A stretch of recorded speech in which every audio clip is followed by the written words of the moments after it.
School bullies attack a black kid, but they pick the wrong one. His fighting skills shock everyone. Don't forget to like, share, and subscribe for more amazing stories. A group of loudmouth bullies picks the wrong kid to mess with when a small, quiet boy stood alone, his dark skin glistening with sweat. His name was Malik, and he wasn't looking for trouble, but trouble, it found him anyway. 3 bigger kids circled him like vultures, their laughter sharp and mean, tossing insults they thought would sting. "You don't belong here, freak," one of them spat, shoving Malik's shoulder. The others grinned, egging him on, thinking they'd found an easy target. They couldn't know, that Malik's hands, stuffed deep in his pockets, were already curling into fists. Not out of fear, no, out of habit. See, Malik wasn't just some kid. He spent years training, sweating, learning how to move, how to strike, skills they'd never see coming. And right now, they were about to regret ever stepping into his space. The schoolyard wasn't much to look at, just cracked pavement and a chain-link fence rattling in the breeze. Kids milled around after the final bell, some heading home, others lingering to watch whatever drama might unfold. Malik had been on his way out too, backpack slung over one shoulder, headphones dangling around his neck. He liked keeping to himself. Less noise that way, less hassle. But these 3, they'd been itching for a fight all day, and Malik's quiet stride must look like weakness to them. The leader, Dylan, a stocky kid with a buzz cut and a chipped tooth, pushed him again, harder this time. "What's wrong, huh? Too scared to talk?" His buddies snickered, closing in tighter. A small crowd started to gather, whispers rippling through like wind through dry grass. Malik's eyes flicked up, meeting Dylan's for just a second. Calm, too calm. "Walk away," he said, voice low, almost a whisper. Dylan laughed loud. Obnoxious, like he just heard the best joke ever. "Or what?" he sneered, stepping closer. "Big mistake." Malik's heart thudded, not with panic, but with something else. Focus. But he didn't want this. He never did. But they weren't giving him a choice, were they? The schoolyard felt alive now, buzzing with the kind of energy that makes your skin prickle. The sun hung low, casting long shadows that stretched across the cracked pavement like fingers reaching for trouble. Malik stood there, still as stone, while Dylan and his crew kept up their game, shoving, taunting, their voices bouncing off the fence. "Come on, man, do something," one of them barked, a wiry kid named Travis, all elbows and wild eyes. The third, Jake, just smirked, cracking his knuckles like he'd seen too many movies. A few kids in the crowd pulled out their phones, ready to catch whatever went down. Malik's backpack slid off his shoulder, hitting the ground with a soft thud. He didn't flinch, didn't yell, just stood there, breathing slow while the world around him got louder. To anyone watching, he might have looked scared, small, easy prey. But if you knew him, if you really knew him, you see the way his feet shifted, just a little, finding balance. You'd notice his shoulders loosen, ready. Years of training did that to a person. Turned fear into something sharper, something useful. Malik wasn't always this way. Back home in a cramped apartment on the edge of town, he'd been the quiet kid who kept his head down. His mom worked double shifts at the diner, always tired, but never too tired to smile at him. His dad? Long gone. But there was Uncle Ray, big, loud, with hands like hammers, who'd taken Malik under his wing. Ray ran a little gym downtown, the kind with peeling paint and a ring that smelled like sweat and leather. "You got to know how to stand up, kid," Ray used to say, tossing him a pair of gloves. Not for fighting, just for living. So Malik learned boxing at first, then some jujitsu when Ray's buddies started showing him moves. Hours of it, dodging, striking, rolling on mats until his muscles burned and his mind went quiet. He wasn't big, wasn't loud, but he was fast and strong, stronger than anyone at this stupid school would ever guess. Out here in the yard, though, he didn't want to use it. Not really. He just wanted to grab his bag and go home, maybe listen to some music and forget this day ever happened. But Dylan had other plans. The air was thick now, heavy with heat and the smell of dirt kicked up by restless sneakers. The crowd pressed closer, a ragged circle of wide eyes and hushed voices. Dylan leaned in, his face inches from Malik's, breath hot and sour. You're nothing, he hissed, poking a finger into Malik's chest. Travis whooped, egging him on, while Jake circled around like a hyena waiting for scraps. Malik's jaw tightened just for a second before he let out a slow breath. Last chance, he said, voice steady, eyes locked on Dylan's. It wasn't a threat, not exactly, more like a plea. Walk away, man, just walk away. But Dylan didn't hear it that way. He grinned, all teeth and bravado, and swung a sloppy fist right in Malik's face. The crowd gasped, phones tilting up. Time slowed down. Funny how that happens, right? Malik saw it coming a mile away. Saw the way Dylan's shoulder tipped, the way his weight shifted wrong. Years of drills kicked in, muscle memory taking over. He didn't think. Didn't need to. His body just moved. Smooth, quick, like water slipping through your fingers. And that's when everything changed. Dylan's fist cut through the air, wild and clumsy, aiming for Malik's jaw like it was some kind of trophy. But Malik, he was already gone. His head slipped to the side just enough, and that punch hit nothing but empty space. The crowd let out a sharp, oh, half shocked, half thrill as Dylan stumbled forward, off balance and wide-eyed. Before he could catch himself, Malik's hands moved fast, so fast you'd miss it if you blink. His left hooked around Dylan's arm, yanking it down while his right came up in a tight, clean jab. Crack! It landed square on Dylan's nose. Not hard enough to break it, but enough to make his eyes water and his knees wobble. Dylan yelped, loud, high-pitched, like a dog that just got stepped on, and staggered back, hands flying to his face. Blood trickled between his fingers, bright red against his pale skin. The schoolyard went dead quiet for a heartbeat. Everyone frozen, phones still up, but trembling now. What just happened?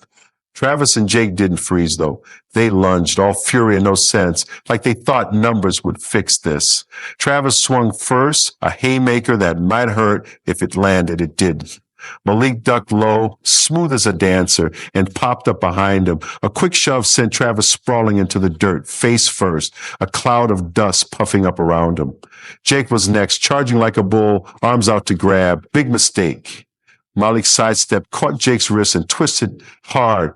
Jake hit the ground with a thud, rolling onto his back, gasping like a fish out of water. 3 moves, maybe 4, and it was over.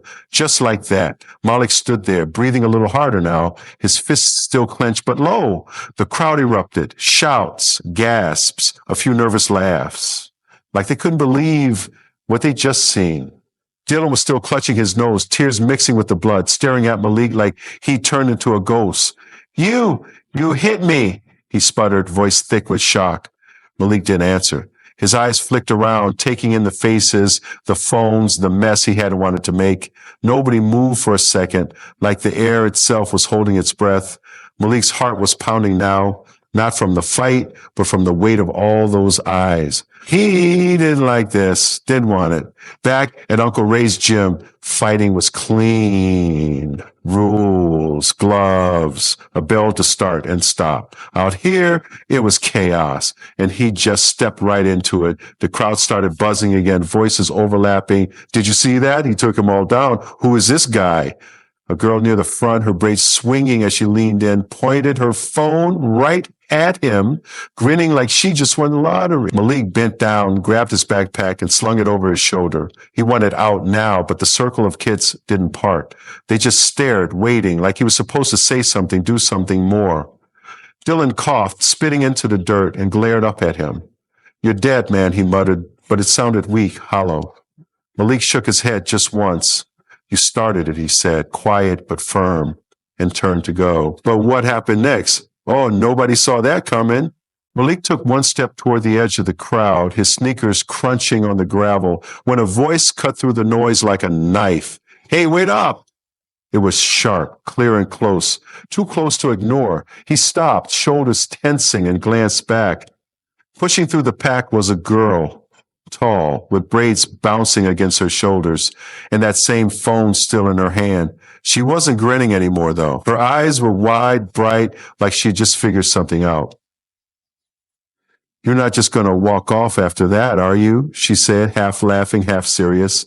The crowd parted a little, heads turning between her and Malik like they were watching a tennis match. He didn't say anything, just adjusted his backpack and kept his face blank. Inside, though, his stomach twisted. Didn't want to talk.